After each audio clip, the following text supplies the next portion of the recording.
हाय दोस्तों, कैसे हैं आप। एक बार फिर से स्वागत है आपका मेरे यूट्यूब चैनल रितेश 90 रितेश पर। इस वीडियो में आप देखेंगे JEE-LDC कोटा से हुए एग्जाम 8 जनवरी 2022 का शेष क्वेश्चन। तो बिना टाइम व्यर्थ किए हुए हम लोग शुरू करते हैं। इस वीडियो का पहला क्वेश्चन है, पेंटोग्राफ को रेज करने के लिए न्यूनतम कितना प्रेशर होना चाहिए।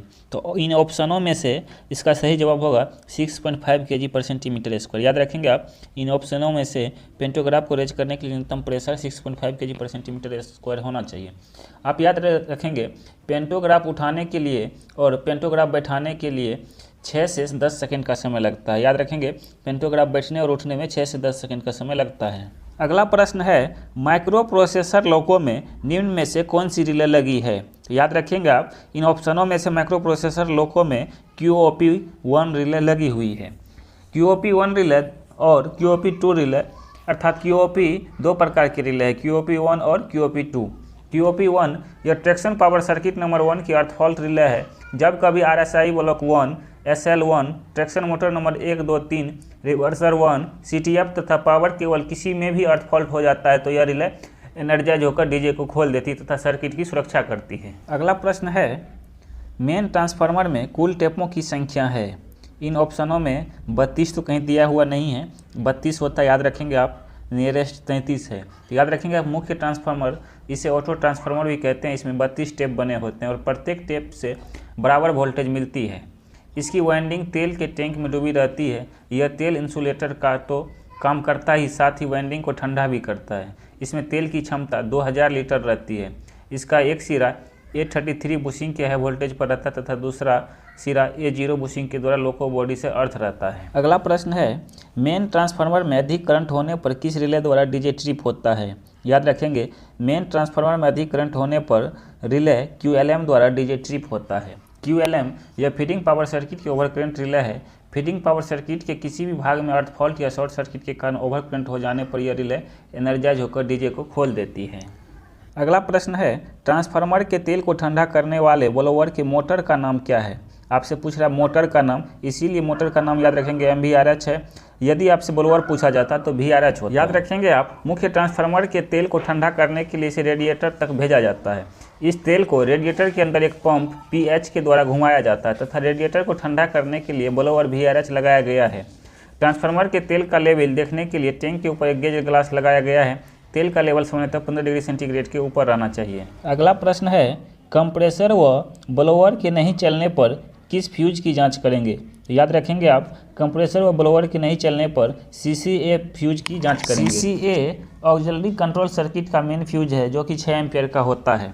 याद रखेंगे आप, CCBA बैटरी का main fuse 35 ampere, CCRA1, CCRA2 अर्थात केब 1 हीटर का मेन फ्यूज 16 एम्पियर, CCPT पेंटो तथा कंट्रोल सर्किट का फ्यूज 16 एम्पियर और CCLS 10 एम्पियर का सिग्नलिंग कंट्रोल सर्किट फ्यूज है और बाकी सभी फ्यूज 6 एम्पियर का होता है। अगला प्रश्न है, ट्रांसफार्मर की दक्षता कितने प्रतिशत होनी चाहिए। तो याद रखेंगे आप, ट्रांसफार्मर की दक्षता 95 से 98% होनी चाहिए। अगला प्रश्न है, इनमें से कौन से ट्रांसफार्मर के भाग होते हैं। तो याद रखेंगे, इन ऑप्शनों में से ट्रांसफार्मर के भाग कोर है। याद रखेंगे, ट्रांसफार्मर के मुख्य रूप से 3 भाग होते हैं, प्राइमरी वाइंडिंग, सेकेंडरी वाइंडिंग और कोर। इन तीनों भाग में से कोर यह विशेष प्रकार की एलॉय स्टील की पतली पत्तियों का इकट्ठा करके बनाया जाता है। याद रखेंगे, यह विशेष प्रकार की एलॉय स्टील की पतली पत्तियों को इकट्ठा करके बनाया जाता है जिसका रेसिस्टेंस हाई होता है एवं हिस्टैरिसीस लॉस कम होता है। अगला प्रश्न है, ट्रांसफार्मर की वाइंडिंग किस पर की जाती है। तो इन ऑप्शनों में से आप याद रखेंगे, ट्रांसफार्मर की वाइंडिंग कोर पर की जाती है। अगला प्रश्न है, ट्रांसफार्मर किस सिद्धांत पर कार्य करता है। तो याद रखेंगे, ट्रांसफार्मर फैराडे के इलेक्ट्रोमैग्नेटिक इंडक्शन के सिद्धांत पर कार्य करता है। याद रखेंगे आप, ट्रांसफार्मर एक अस्थिर उपकरण है जिसके द्वारा AC सप्लाई को बिना फ्रीक्वेंसी में परिवर्तन किए एक कॉइल से दूसरे कॉइल पर घटा बढ़ाकर ट्रांसफर किया जा सकता है। ट्रांसफार्मर म्यूचुअल इंडक्शन के सिद्धांत पर कार्य करता है। याद रखेंगे, ट्रांसफार्मर म्यूचुअल इंडक्शन के सिद्धांत पर कार्य करता है। अगला प्रश्न है, ट्रांसफार्मर में तेल का उपयोग किस लिए किया जाता है। याद रखेंगे, ट्रांसफार्मर में तेल का उपयोग इंसुलेशन एवं कूलिंग के लिए किया जाता है। अगला प्रश्न है, ट्रांसफार्मर की रेटिंग होती है। याद रखेंगे, ट्रांसफार्मर की रेटिंग किलोवोल्ट एम्पियर या KVA में होती है। अगला प्रश्न है, ट्रांसफार्मर के प्राइमरी एवं सेकेंडरी वाइंडिंग के बीच इंसुलेशन प्रतिरोध होता है। याद रखेंगे, ट्रांसफार्मर के प्राइमरी एवं सेकेंडरी वाइंडिंग के बीच इंसुलेशन प्रतिरोध अनंत अर्थात इन्फिनिटी होता है। अगला प्रश्न है, ट्रांसफार्मर में कंजर्वेटर का कार्य है। याद रखेंगे, ट्रांसफार्मर में कंजर्वेटर का कार्य तेल के तापमान में परिवर्तन के कारण तेल में फैलाव एवं संकुचन की देखभाल करना है। अगला प्रश्न है, ट्रांसफार्मर के ब्रीदर में प्रयुक्त रासायनिक पदार्थ है। याद रखेंगे, ट्रांसफार्मर के ब्रीदर में प्रयुक्त रासायनिक पदार्थ सिलिका जेल है। अगला प्रश्न है, वोल्टेज की यूनिट होती है। याद रखेंगे, वोल्टेज की यूनिट वोल्ट होती है। ओम विद्युत धारा की यूनिट है और वाट विद्युत शक्ति की यूनिट है। वाट या किलोवाट विद्युत शक्ति की यूनिट होती है। याद रखेंगे आप, 1 किलोवाट बराबर 1000 वाट या 1.34 HP अर्थात हॉर्स पावर होता है। याद रखेंगे, 1 किलोवाट बराबर 1.34 यानी कि 1.34 HP होता है। अगला प्रश्न है, GR के सम्प में कितने लीटर तेल होते हैं। याद रखेंगे, GR के सम्प में 70 लीटर तेल होता है। अगला प्रश्न है, TFP किस बुशिंग से जुड़ा होता है। याद रखेंगे, TFP मतलब ट्रांसफार्मर A34 A0 बुशिंग द्वारा जुड़ा होता है। TFP ट्रांसफार्मर 3 भागों से मिलकर बना होता है, प्राइमरी वाइंडिंग, सेकेंडरी वाइंडिंग और कोर। तो आपसे प्राइमरी वाइंडिंग के बारे में पूछा जा रहा है, तो याद रखेंगे प्राइमरी वाइंडिंग A34 A0 से जुड़ा होता है।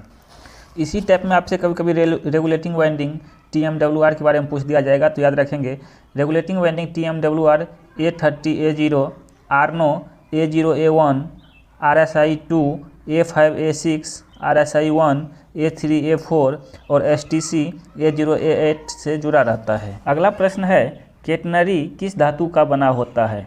याद रखेंगे, कैटनरी कॉपर कैडमियम धातु का बना होता है। कैटनरी मतलब OHE वाला तार जो होता है उसी के बारे में आपसे पूछ रहा है। अगला प्रश्न है, WAG7 लोको के मेन ट्रांसफार्मर की क्षमता होती है। याद रखेंगे, WAG7 लोको के मेन ट्रांसफार्मर की क्षमता 5400 किलोवोल्ट एम्पियर होती है। अगला प्रश्न है, रजिस्टेंस की यूनिट होती है। याद रखेंगे, रजिस्टेंस की यूनिट ओम होती है। हेनरी विद्युत प्रेरकत्व की इकाई है। वोल्ट विभवांतर एवं वोल्टेज की इकाई है।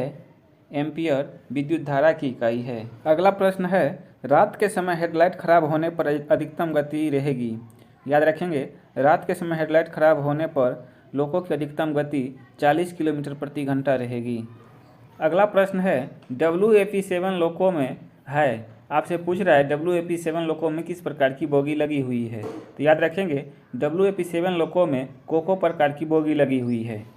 याद रखेंगे आप, कोको टाइप की बोगी में एक्सल की संख्या 3 होते हैं और बोबो टाइप की बोगी में एक्सल की संख्या 2 होते हैं। अगला प्रश्न है, WAP5 लोको है, आपसे पूछ रहा है WAP5 लोको किस प्रकार की बोगी की है। तो याद रखेंगे, WAP5 लोको में बोबो प्रकार की बोगी लगी हुई है। अगला प्रश्न है, ABB लोको में TM लगा है।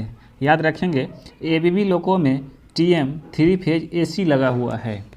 3 फेज इंडक्शन मोटर का स्पीड कंट्रोल VVF के माध्यम से होता है। VVF का full form variable voltage variable frequency होता है। याद रखेंगे, 3 फेज इंडक्शन मोटर का स्पीड कंट्रोल या 3 फेज इंडक्शन मोटर VVF के सिद्धांत पर काम करता है। याद रखेंगे, VVF variable voltage variable frequency. अगला प्रश्न है, पार्किंग ब्रेक किस लोको में लगा होता है। याद रखेंगे, इन ऑप्शनों में से पार्किंग ब्रेक WAP5 लोको में लगा होता है।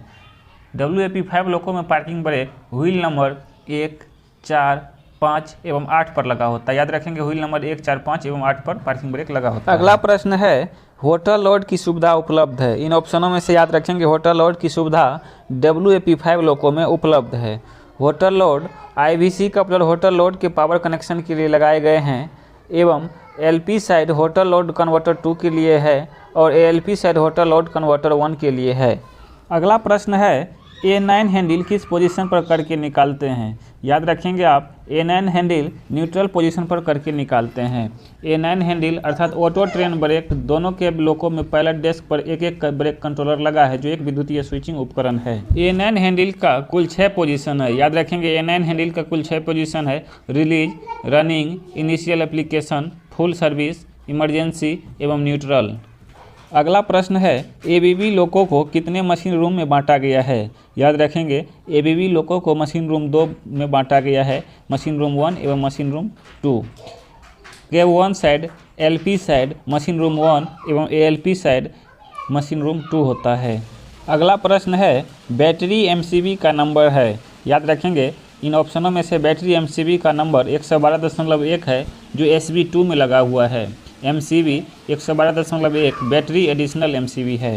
अगला प्रश्न है बैटरी चार्जर की आउटपुट MCB है। याद रखेंगे बैटरी चार्जर की आउटपुट MCB नंबर 110 है जो बैटरी चार्जर का आउटपुट MCB है और SB2 में लगा हुआ है। अगला प्रश्न है PT फ्यूज कितने एम्पियर की होती है। याद रखेंगे PT फ्यूज 2 एम्पियर की होती है जो न्यूमेटिक पैनल पर लगी होती है। अगला प्रश्न है मेन ट्रांसफार्मर का ओवर करंट रिले है। याद रखेंगे ABB लोको में मेन ट्रांसफार्मर का ओवर करंट रिले OCR 78 है और मिनिमम वोल्टेज रिले MVR 86 होता है। शेष क्वेश्चन फिर अगले वीडियो में लेकर के मैं आऊँगा। तब तक के लिए धन्यवाद।